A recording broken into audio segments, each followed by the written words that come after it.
Welcome to Health Media Now with award-winning author and host Denise Messenger for a lifetime of health empowerment. Live by being in the pink, meaning P stands for being persistent, I stands for using your intuition, N stands for networking, and K stands for obtaining knowledge. Our guests entertain and share cutting-edge information. They share with you what may have taken years to achieve through experience in their field. Become inspired and motivated. Reach your full potential with fascinating tips and products. Receive a lifetime of benefits from authors, doctors, practitioners, healthcare providers, and learn about exciting new products. You asked for it, and we deliver. Now, here's your host, Denise Messenger. Hello, everyone. So glad that you're tuning in with us today. We have a really interesting topic. I hold it very close to my heart, and that's how to deal with autoimmune disorders, which a lot of time really fall under your immune function. And we have an expert with us today. We're going to be talking with Kristen Grace, and she's internationally recognized for her, I'd say, integrative and functional healthcare expertise. And she's well known for her ability to help people who experience fatigue, digestive issues, and they have a lot of different medical symptoms. And as we all know, a lot of times when we go to a medical physician, they'll treat our symptoms, but they don't get down to the actual cause of what's going on. And this is where the information shown part to us today will be extremely valuable. So let's bring her on to our show now. Welcome. Hello, Denise. Thank you so much for having me. It's wonderful that you're here with us. I know that you're in Costa Rica right now, so we're very appreciative that you've taken time out of your busy schedule to basically teach us some things today. It's a pleasure. You're talking about a topic that's very near and dear to my heart as well, so I'm very excited. Good. Well, why don't we just start out with, obviously, I'm sure you probably know a lot about autoimmune disorders. There's an awful lot of them. Are there any specific ones that you deal with? Well, something I learned a long time ago is that I don't really deal with a disorder. I deal with the whole human being. Mm-hmm. And to me, a diagnosis of an autoimmune issue or even a full-blown autoimmune disease is a symptom of something else. It's a symptom of an imbalance or a symptom of an immune system that needs modulating. So rather than categorizing people by diseases and diagnoses, I like to think of them as whole human beings, and their body is speaking to them through a language of symptoms, imbalances, and dysfunction. Mm-hmm. And when I approach different symptoms and even diagnosable disorders from that place, in my world, it gives us more opportunity to allow the body to heal. There's something about having a label that can be relieving. I know many, many years ago, I was diagnosed with fibromyalgia, which has a lot of autoimmune components. And much later, I was diagnosed with an autoimmune disease. And on my quest to fully heal, I was grateful at first to have the label of fibromyalgia or the label of Hashimoto's thyroiditis, because prior to those diagnoses, I thought I was going crazy. Doctors would say, well, this is just in your head. You can't possibly be feeling pain in all these areas of your body. You're so young. So it was valuable to have the diagnosis, and then I had to unlearn it. I had to disidentify with the label in order to heal it. Does that make sense? Absolutely, and I'm glad that you've given us some background on what you've had personal experience with. I work with I was just going to say that there isn't anything more gratifying than being able to overcome, a dysfunction in the body, and then to be able to share that with everybody as to how you did it, because everybody always wants to know, well, how did you do this? Yes, and one of the focal points of my practice is to empower people, because I know it's not easy. I understand that receiving a diagnosis of an autoimmune disease can feel very, very scary. Mm-hmm. And that I want to empower you, the listener out there, that it's not the end of the world, and it's the next step in healing to me is to get the diagnosis or to better understand where the dysfunction is in the body. And, of course, in my world, too, it's not only in the body. There's other stuff going on, and I know we'll get to some of those pieces in a moment, or I'm hoping we will. And yes, it's true. I want to empower and inspire you out there, the listener, that there is hope, and that, yes, autoimmune issues and autoimmune diseases are really on the rise. They're one of the number one growing disorders in the United States of America, and there are reasons for that, and we can talk about that as well today if it comes up.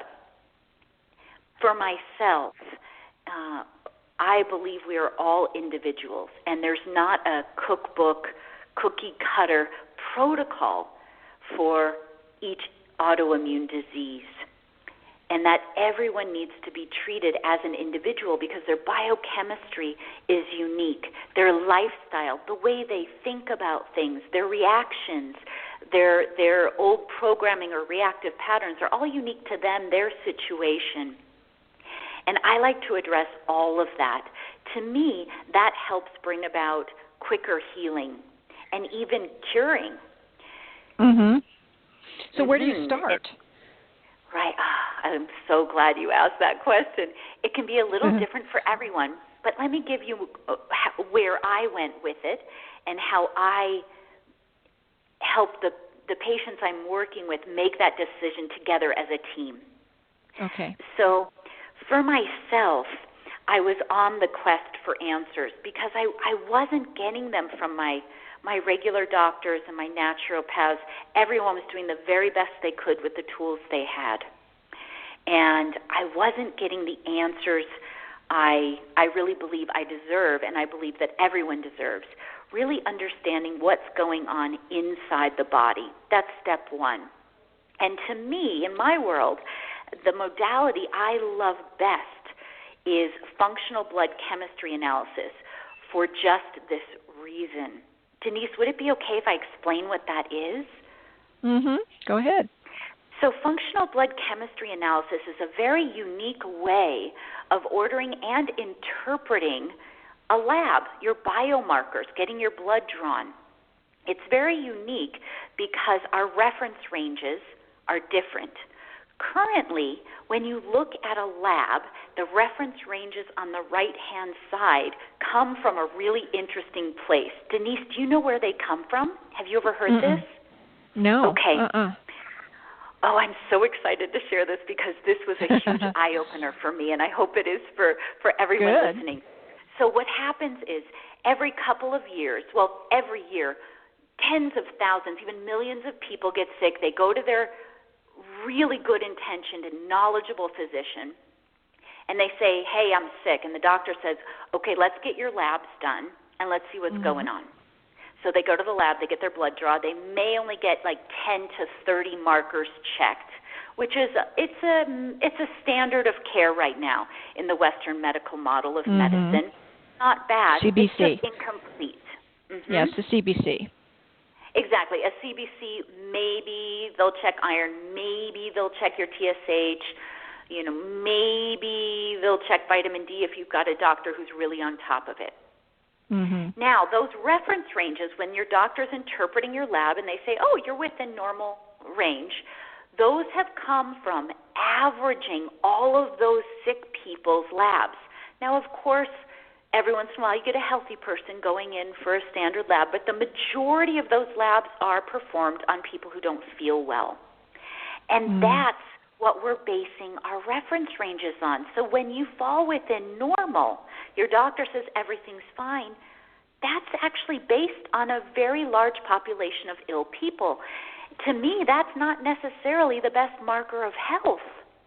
You could be a tenth of a point away from a diagnosable illness, but you're within normal reference ranges, so no one's talking about it yet.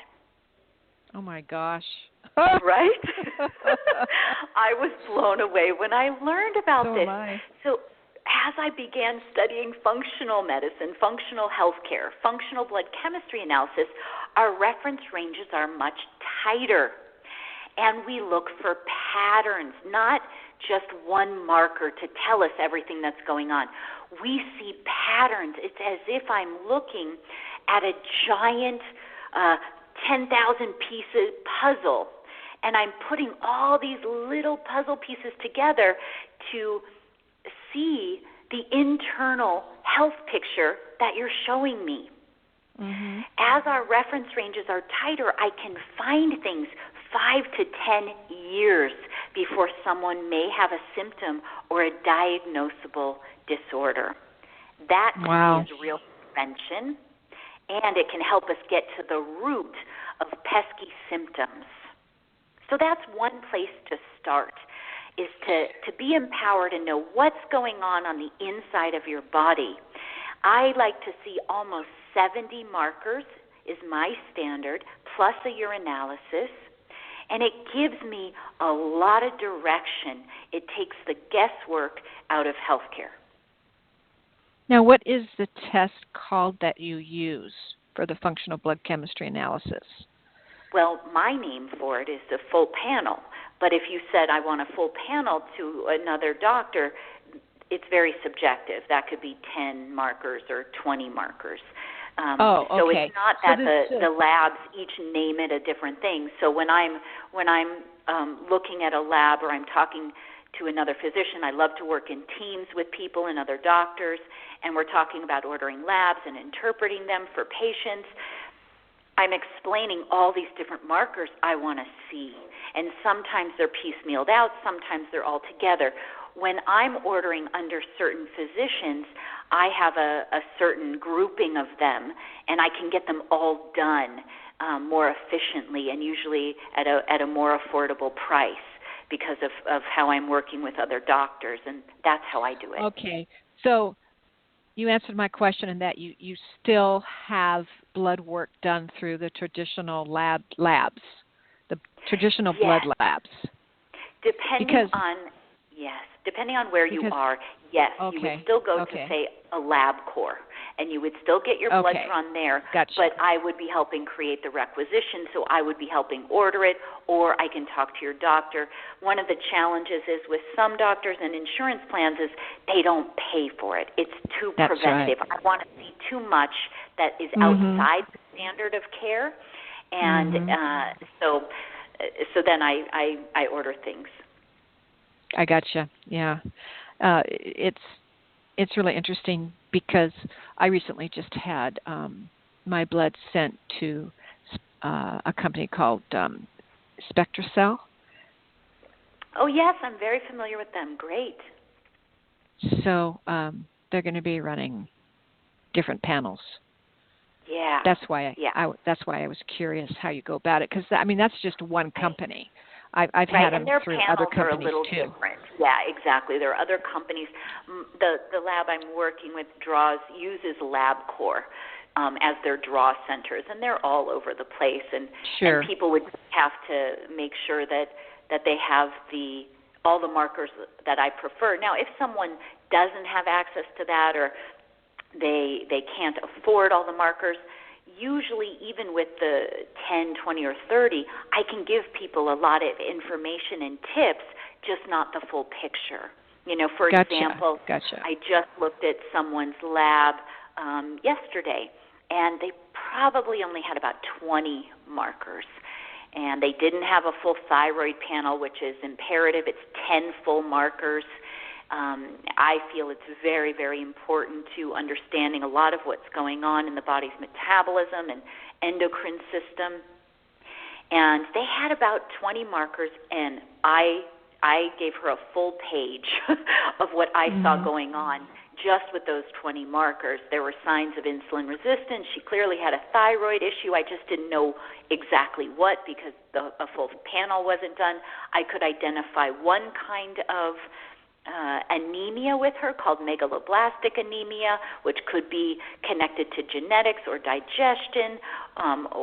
So there was a lot of information that she received, even though she didn't get the full panel. So don't give up hope, too, if you feel discouraged that your doctor won't order it. We can still get a lot of information. We can still go back and always order more if you need it. Yeah, I wasn't aware that there were actually 10 full markers for thyroid. Because typically they'll do the TISH3, the TISH4, and then they'll run other, there's other markers they run, but those are usually the traditional ones. Exactly, and it's not bad. It's okay that they're only running that because that's their standard of care that they learned. The challenge is that it's limited and there's a bigger picture that I believe patients and doctors deserve to investigate and understand because it directly influences how we empower our patients with nutrition, supplements, and even pharmaceuticals. I know for all of the people that may be listening that have thyroid issues and they're taking thyroid medication, I was in this boat. And later found out I was diagnosed with Hashimoto's thyroiditis and am about 95% healed from that at this point. And on the journey, I'll call it, of doing medication and not doing medication and natural medicines and compounded medicines and synthetic, all of that we go through, nobody did a full thyroid panel on me until I did it on myself. And that is shocking to me. And I see this patient after patient, and it's due to the standard of care that when someone's TSH is high, the standard of care is give a T4 synthetic medication or a natural arm or thyroid or nature thyroid kind of supplement that has both T3 and T4 in it. However, the challenge is that we don't really know the root of why that TSH is off yet. And if we're giving a pharmaceutical drug without knowing a root, I have concern. I have a lot of concern that we're not necessarily in the highest service of that patient. And it's no one's fault. It's just the tools that are currently available to most physicians. And I want to continue working with them and working with patients to expand that so that the patients are really getting to the root of what's going on and not just doing a Band-Aid. Yeah, well, I recently learned that iodine plays a role in the thyroid. And sometimes, we just don't get enough of it in our systems. It's true. It's something really important that you're bringing up. Iodine, there are different kinds of iodine as well. There's potassium iodide, there's iodine, and it's important to know how to take it properly because if you have an autoimmune disease, if you have Hashimoto's thyroiditis or other autoimmune diseases, and you take too much iodine or you're having a reaction to iodine, it can make those autoimmune diseases worse. And so you really want to monitor people. Iodine is a very important supplement. It doesn't always have to be given orally. It can be put on tissue as well. And that can also be a very powerful delivery system. And if someone's reacting to it, it can be better for them to have it put on their tissue, on their body, on their breast tissue, on their vaginal tissue, rather than taking it orally. It depends on the person. So yes, iodine's very important.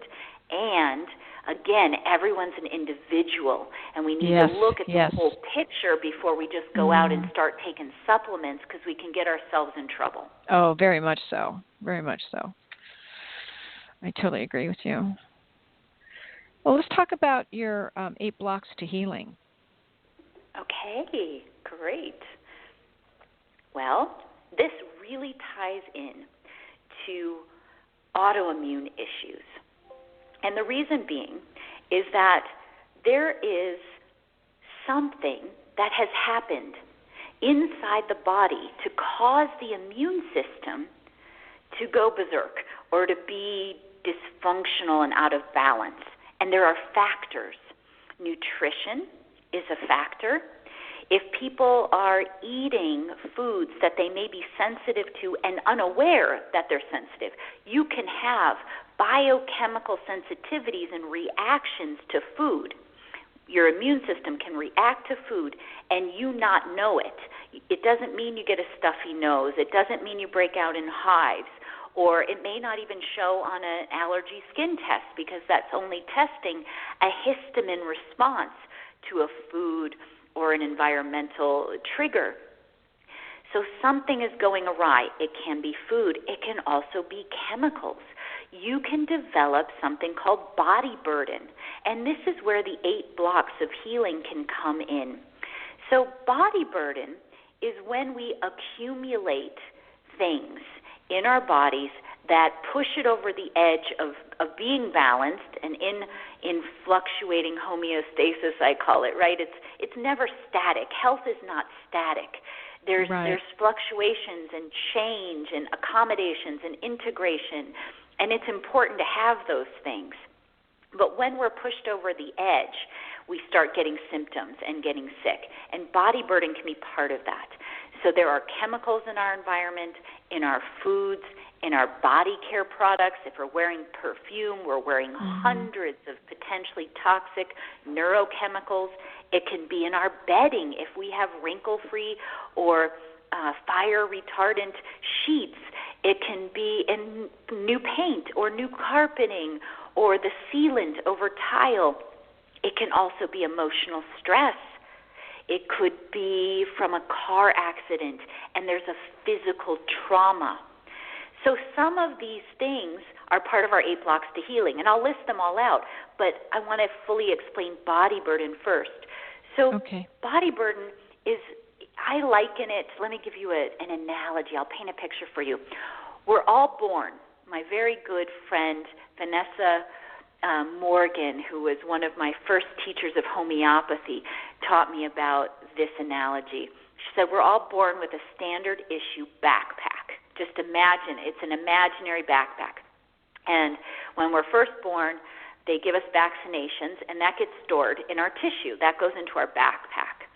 And then let's say we were born cesarean section, and there's a compression of the cranial bones because there was a drastic fluctuation in the pressure that happened during the C-section, and it caused something to happen with our cranial bones. And that little bit of introduction of dysfunction can go in our backpack.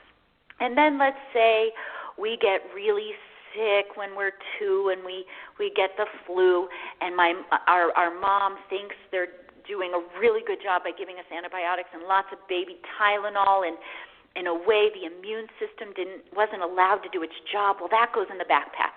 And this happens on and on. We fall off our bike and we hit our head. That goes in our backpack. We have an emotional trauma. Maybe we have a very significant breakup, and that goes in our backpack. Maybe we have an abusive situation in our childhood.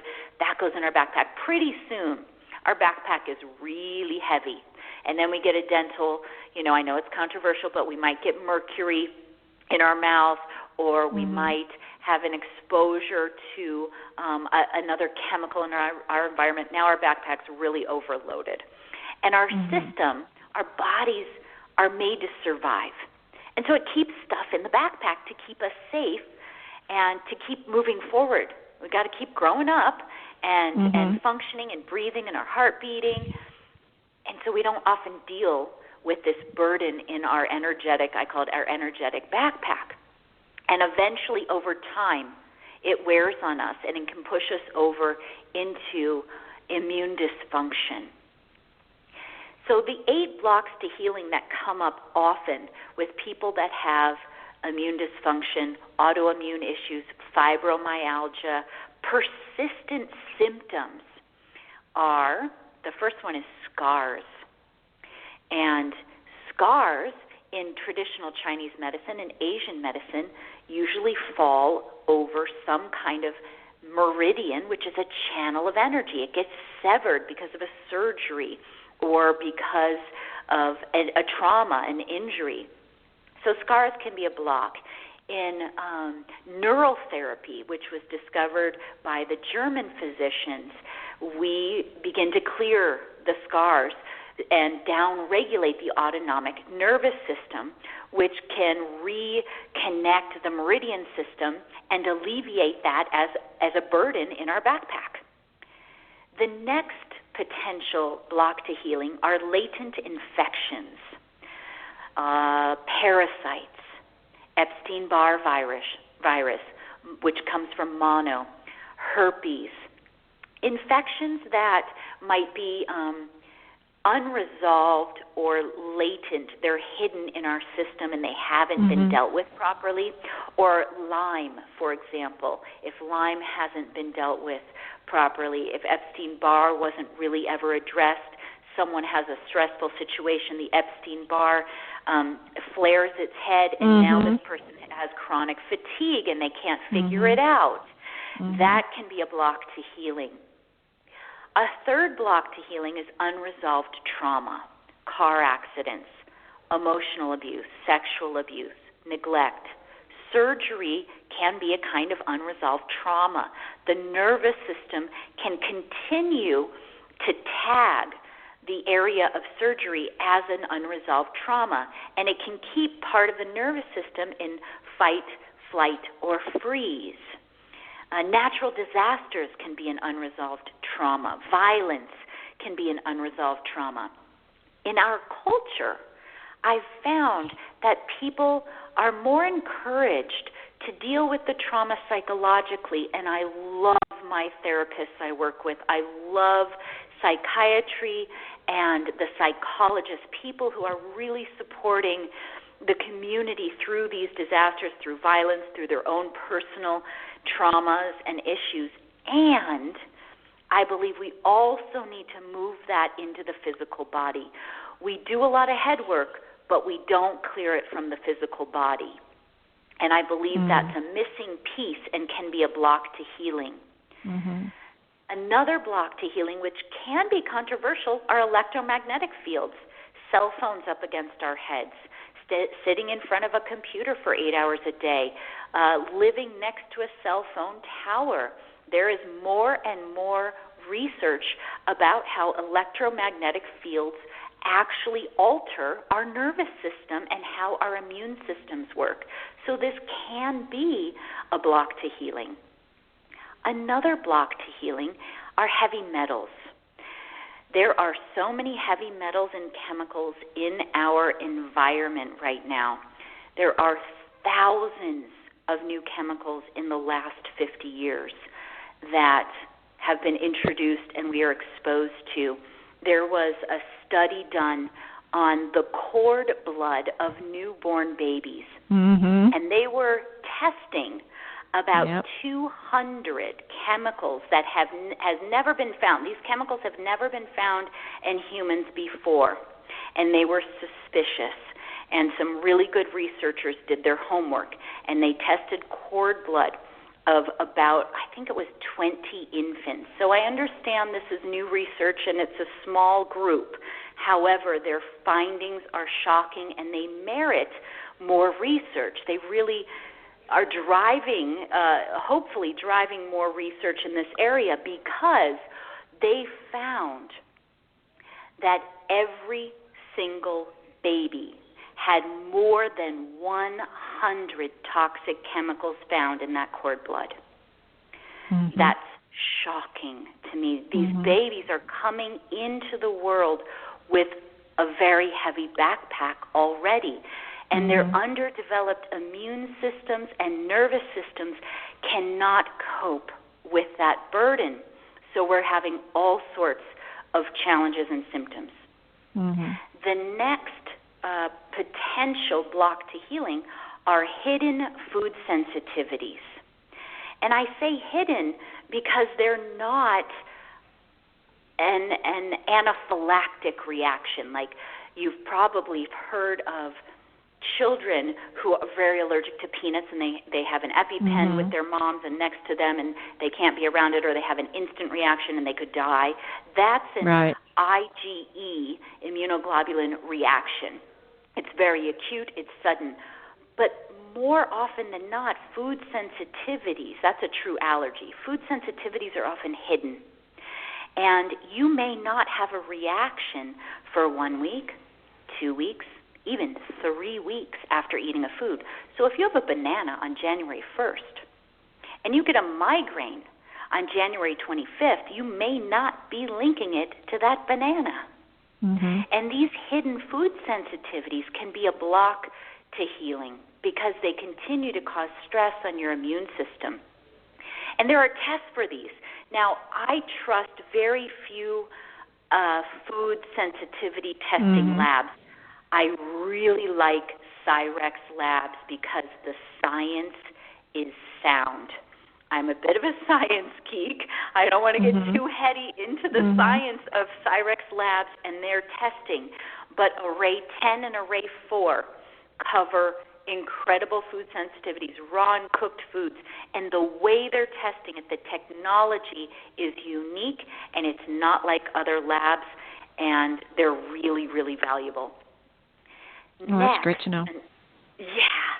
I have 2 more blocks to healing. Number 7 are dental issues, hidden or unresolved. I know a lot of people don't like to go to the dentist, and they could put it off for years, but every dentist will tell you that your mouth, your dental health, speaks volumes about your overall health. And there can be hidden issues that a regular dentist may not know to look for, or they may not know how to find them. I really love biological dentistry.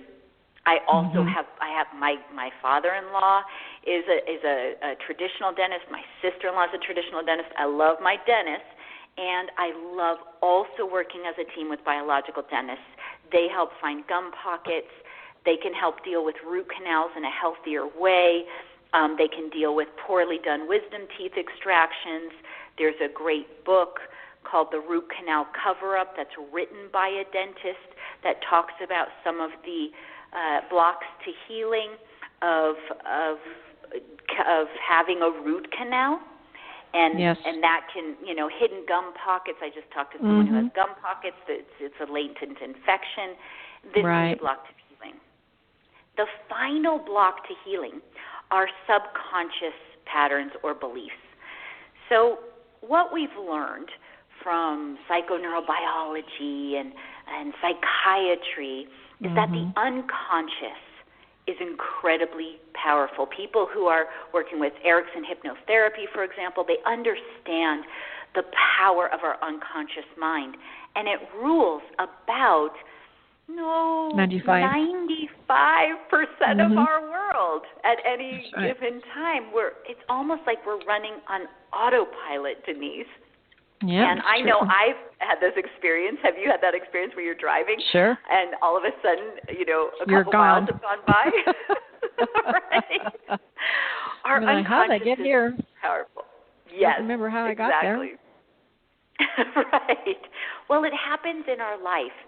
And people don't realize that when you smell something, it could be triggering a biochemical reaction or a neurochemical reaction in your brain that you are unaware is going on in that moment.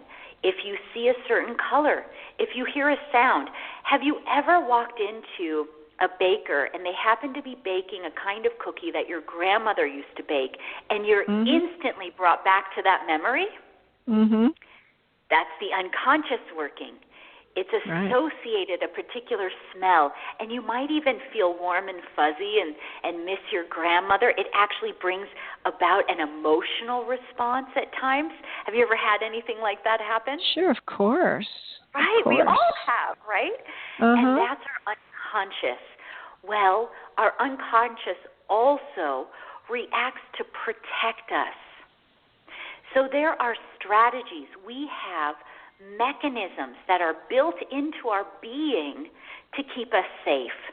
If someone came from a family of origin who were yellers, then they may develop a strategy of protection that disconnects them, and they just block out yelling. So sound isn't a big deal. They just don't, and maybe they're not good listeners, right? Maybe they just tune out sound, and they disconnect. In a way, they're disconnecting from a part of themselves and the world around them, and maybe even in their relationships. And that pattern isn't something bad to get rid of, but I believe it is something to heighten our awareness around and harmonize, because these unconscious patterns can creep into our lives. They're sneaky, and we don't even know it's happening. And they cause disruptions and disconnections in our relationships and also in our physical bodies and our physical body's ability to heal.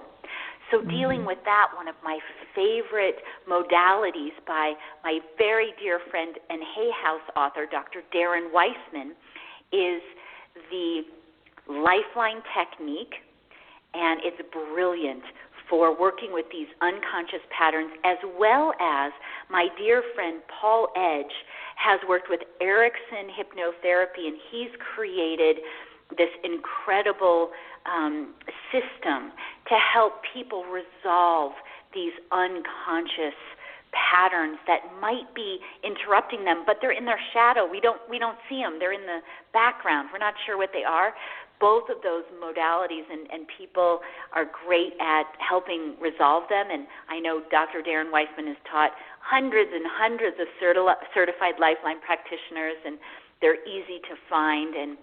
And Paul Edge has created Destination Zero, where he's implementing incredible tools, and it's something I too work with in my practice, working with cell memory and releasing these unconscious patterns using the Lifeline technique and other tools. Those are my blocks to healing that I've identified, that I've been working with for many, many years to help people who are stuck, who don't seem like they're able to get better. Like there's always something that's creeping up. Often there's one of these blocks going on. Interesting. It's, human beings are very complex. And all the 8 blocks of healing that you've discussed, I would think they have to be resolved one by one. And it probably would be over what period of time? It's a great question. I actually, in my experience, they don't have to be resolved one by one. Okay, we can good. piggyback them. It depends on the person. People don't usually have all of them. Okay. They usually have 2 or 3. And the body shows me, the labs show me. When someone does a 2-hour consultation intake with me, I can find them pretty quickly. They're not mysterious to me. I have eyes and ears and sensors for them. I can usually guide people to which one they are, or have a really good, solid evidence in their intake forms or in their labs to show them. Or we'll do a couple other tests that'll prove, hey, now you can see it on paper. I'm not just guessing. This is real. And then it's individual how we'll unburden their backpacks, how their particular system wants to unwind them, and in what order. That's individual. I have worked with some people who come in and they say, yeah, I had heavy metals, I did chelation.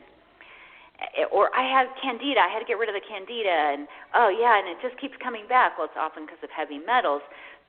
But if we just throw a standard protocol at someone, often we're not really getting to the underlying root of maybe where those heavy metals are stored. Maybe we've just gotten some of them. Maybe we need to do a test once a year, because heavy metals will come up and clear from fat tissue at different times of the year as well. If someone loses weight, the body's going to detox. That's a great time to work with a heavy metal cleanse. Or someone has a huge stress in their life. That is not the best time to do a big cleanse when the body is already burdened with stress. We need to build them up more, make sure their other organs of elimination are working properly. Just because someone does chelation doesn't mean that their liver and their intestines and their kidney and their skin and their lymphatic system are all supported properly so that they have a successful cleanse. Just because someone did chelation doesn't mean they didn't recirculate some of those toxins and store them somewhere else. So very individualized. We can piggyback them. People usually don't have all of them. I think scars are very easy to treat, so to speak, with neural therapy. We can get to the root of those very quickly and resolve them, often in just several sessions, and then that's done. You're complete with that. Sometimes you can resolve a traumatic car accident that's locked in the tissues in just 1 or 2 sessions. So it doesn't have to take a long time. It depends on the person, their body, their constitution, their level of commitment to themselves and to healing. If they have a strategy of protection that is sabotaging their healing, of course it would be beneficial to get to that first. Otherwise, nothing else is going to work. I know for me, when I was diagnosed with fibromyalgia, I was at the time, I joke, I'm a recovering type A person. I'm here in Costa Rica. It's much more tranquilo, and that's when I was much more type A. As soon as I got that diagnosis, man, I was on it. And I was bedridden at times. I was very, very ill for a very young person. And I was a go-getter, and I had a level of commitment, even when I was very ill, to get answers. Sometimes it takes that. For my healing, it took that. And it took me about 2 years on my path, doing it on my own without the proper guidance to kind of figure it out, trial and error, about 2 years to completely resolve all the symptoms of fibromyalgia and never have them again ever. I haven't had, I call them a pain episode or a flare of fibromyalgia in 19 plus years.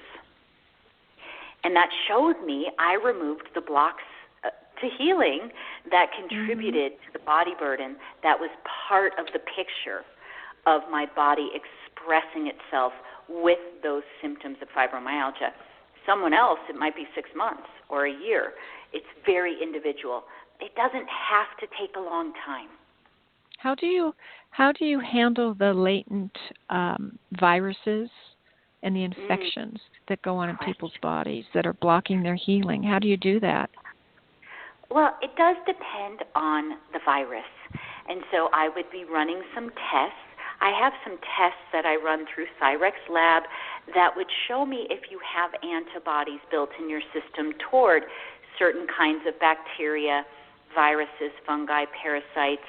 I may also do a stool analysis with sensitivity, it's called, over a 3-day collection period to test for parasites to see which ones to best know what herbs or pharmaceuticals would be best for them, working with a physician if they needed a pharmaceutical for it. We test for sensitivity to know if that parasite is going to die if we give olive leaf extract versus wormwood versus clove. Why give someone something if it's not going to work for their particular bugs? So I like to do sensitivity testing so we're not guessing. And once I have a better idea of what we're actually dealing with, is it Epstein-Barr, for example, then we can address it. Sometimes it may be with ozone. Sometimes it may be with different combinations of herbs, some that are very powerful antiviral, antibacterial, antifungal. Sometimes it may be with homeopathics. Sometimes we need to stimulate the immune system by repairing the gut. And that may be we got to get rid of the bad bugs. We need to bring in the good guys. We need to feed the good guys that we're bringing in. We need to eliminate the foods that are causing inflammation and changing the pH of the gut so the good guys want to stay living there. There are all these pieces depending on the person. And when we modulate immune system and say, hey, immune system, you don't have to be distracted with these other things. We're going to give you a little empowerment, a little boost here with these herbs. Oh, you've got some stress. I see. We got to deal with that. Now your immune system's working better. Now you can better deal with these infections because your body has the extra energy to do it. That's kind of how I go about it. Again, it's individualized, but does that answer your question? It does. It does. I was just really curious. Yeah. I always have innate curiosities anyway, but and then when you said that you tightened up the ranges in the blood work, was that through self-discovery on those new ranges? No, it was not. I mean, I discovered functional blood chemistry analysis, but those ranges existed long before I came around. Well, maybe not that long, but they have been around. I cannot take any credit for those. Really, doctors like Datis Karazian and the Institute of Functional Medicine and Functional Medicine Medical University, these institutions and organizations and cutting-edge physicians have developed these reference ranges based on health, based on wellness.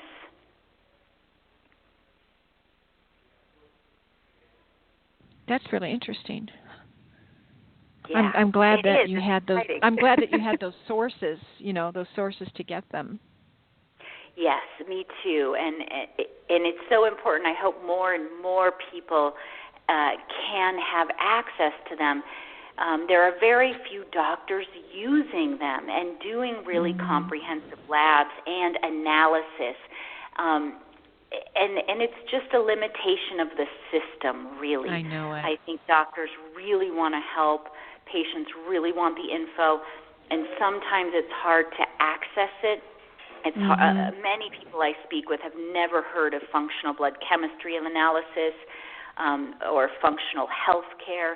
And and even some of my dear colleagues who are sharing functional medicine, they're physicians or osteopaths or naturopaths, and they're sharing functional blood chemistry analysis. Often they don't have the time to spend 2 hours with a patient going line by line. And it's so very true. Grateful. Yeah. No, it's very true. I recently had the advantage of being able to do that with a functional physician, and I'm pretty well informed on blood work, etc. But I learned even more. Yes, good for you. I love it. There were so many markers that were run. I was just like, what? Yes, good job. Great there, doctor. A couple hours. Well, yeah. Well, I believe that we're moving back into more personalized care. At least this is my hope, and this is how I practice. And more personalized care often means more individualized. And I like to do it. I enjoy it. And the structure of my practice is changing as I travel around the world, and I'm giving more talks, and I have a book coming out, and so I'm seeing fewer and fewer patients. But the patients I do see, it's incredibly personalized, and I can take my time with them, and I can create. I call them these individualized health manuals for them that really guide them through the healing process. We can do one-on-one, in-person, hands-on work with acupuncture and somato-emotional release and advanced cranial sacral and brain techniques and all sorts of things that most healthcare providers or most doctors just simply don't have the time or sometimes the expertise to do all those things. No, they just don't. Session. And I've been very blessed to have capacity to really dive deeply into multiple modalities of healing. And over the last 22 to 25 years, I've been acquiring them and mastering them. and can really dive into my toolbox and pull out things that a lot of people would have to keep searching for. And I feel so grateful to be able to offer that to my people and to empower them to look for it with other doctors and to ask for it, to not be afraid to ask for it and to find, we all have our genius, and to find people and what their genius is, and then go for it. You know, honor that. Use that genius. Get the magic. Get the healing. Receive the support, the empowerment that you need. And then if you need something different, add somebody to your team. That's how I like to work and to empower my patients. What would you say are your top supplements for just basic health and vitality? Great question. Thank you. Again, it depends on what's going on with that person. Yeah. Some of my top favorites, since we're talking about autoimmunity, I'll go right into gut repair. And when someone has an autoimmune issue, whether it's just an autoimmune dysfunction or challenge and it's not a full-blown disease yet, or it is a full-blown diagnosed disease like Hashimoto's or MS or lupus or rheumatoid arthritis, for example, repairing the gut is very, very important. And most people that have heard about gut repair are familiar with probiotics. Right. Not all probiotics are created equally. There are some really good ones on the market, and it's very partial. Probiotics will only do a little bit unless you deal with all these other things. You got to kill the bugs. You got to put good probiotics in. You have to feed them well. So probiotics is one. Is it okay to mention yes, sure. actual? Oh, okay, I wasn't sure. So one of my favorites is by Claire Lab, and the remedies I'm mentioning, I'm not affiliated with Claire Lab. I'm not getting any kickbacks from Claire Lab. I just love their products. And Claire Lab makes something called Therabiotic Complete Powder. They also have capsules, but they're less strong. And Therabiotic Complete Powder is a really great starting probiotic for somebody with autoimmune or without autoimmune. There's 100,000 billion, many happy bugs that we'll be putting inside when we take the Claire Lab Therabiotic Complete. So that's one. Apex Energetics makes a great gut repair supplement called Repair Vite. And I love Repair Vite for the first few months of gut repair. It does a great job. I believe that vitamin D is needed by almost everyone. I test both vitamin Ds. There's the usable vitamin D and the non-usable vitamin D.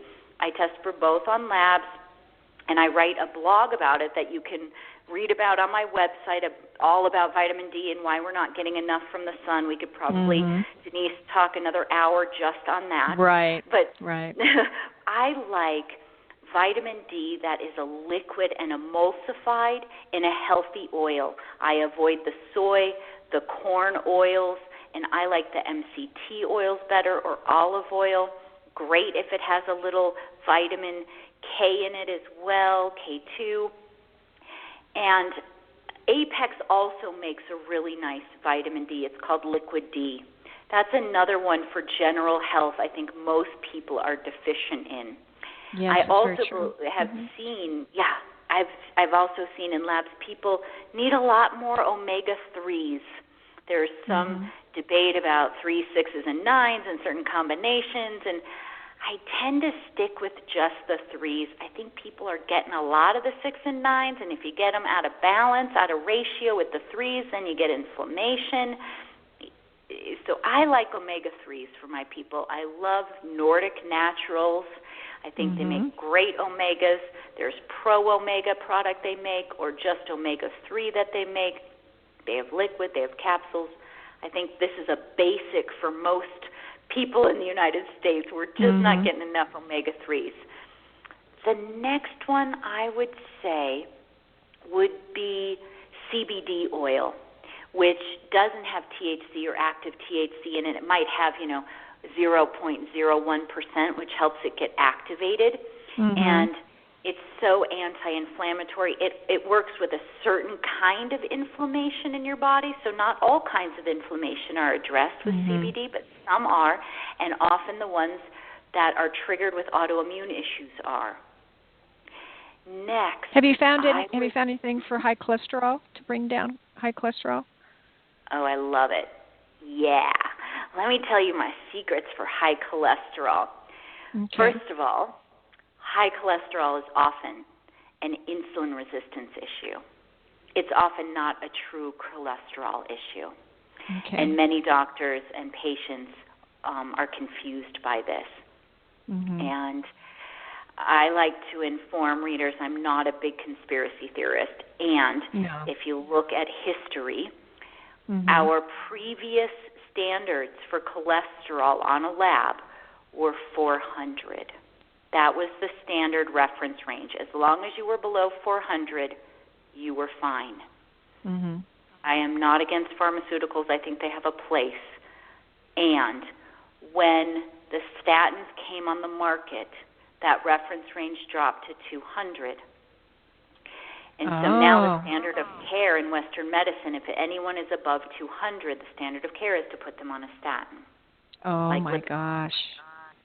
And a lot of people don't know that history, and I want to inform consumers. And I like Western medicine, and I think drugs are useful, and I am grateful for the pharmaceutical companies. When I have a bladder infection and I've done everything natural, give me that antibiotic, and I am thanking that macrobid, and I'm thanking that pharmacist and the pharmacology that went into the production of that drug. I love that. It's important. There is a place for it in medicine. There's a place for it even in natural medicine. And I want to get to the root of cholesterol issues, and giving someone a drug or even a natural supplement only addressing cholesterol without getting to the root is a partial treatment. Right. Not bad, just partial. And so people may have heard of red rice yeast. People may have heard of different herbs that are said to bring down cholesterol. To me, it's more interesting to see why it's elevated and get to the root. And usually if triglycerides are up, if LDL is up, if HDL might be low, cholesterol's up, that pattern can be insulin resistance. And as soon as you deal with that, with supplements, nutrition, exercise, cholesterol drops, people don't need medication. Interesting, really interesting. We only have less than a minute of time left. We've really had a great time. Would you please let our listeners know how to reach you, what your website is, etc.? Yes. You can find me at KristenGraceMcGarry.com. And let me spell it for you.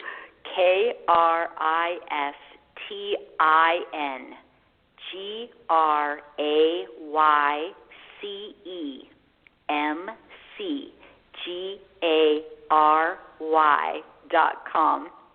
And I'm hosting a beautiful transformational women's retreat here in Costa Rica, October 28th to November 3rd. It is fantastic, and I would love to offer any of your listeners a gift that if anyone's interested in that retreat and they go to my website and they go to the retreat page and they fill out the application, when I'm speaking to you, if they tell me that they heard me on your show, Denise, I'd like to offer them a savings on that retreat. Okay. So just as a gift to who's ever listening, I would like to offer that as a thank you for your commitment to learning more about your health, and Denise as a thank you to your people for sharing this time with us. Thank you so much. This has really been a wonderful interview, and I rarely go over 50 minutes. And it just really moved out. So please do come back. We'd love to have you back next year sometime. Great. Thank you so much, Denise. Okay. Bye-bye. Bye for now.